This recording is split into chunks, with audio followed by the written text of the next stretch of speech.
Hitachi hard drive PCB repair. Hard drive PCB failure symptoms.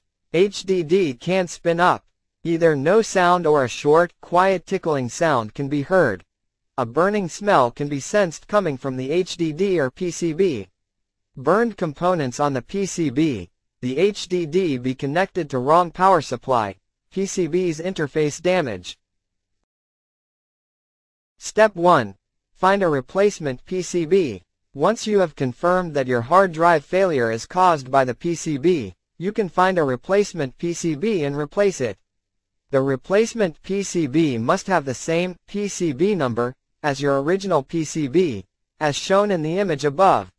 Search with the number on HDDZone.com and order it online. Step 2. PCB firmware transfer. The PCB BIOS, as shown in the image above, includes hard drive's unique configuration data, firmware. The hard drive needs this firmware to work.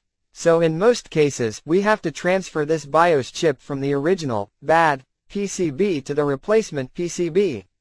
Tips. Most of the TV, phone, electronic repair shop can offer this service for just $5 minus 20.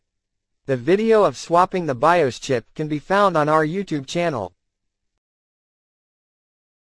Step 3. Recover and backup data. After receiving the PCB we mailed to you, you can install it yourself, or you can ask a professional to help you.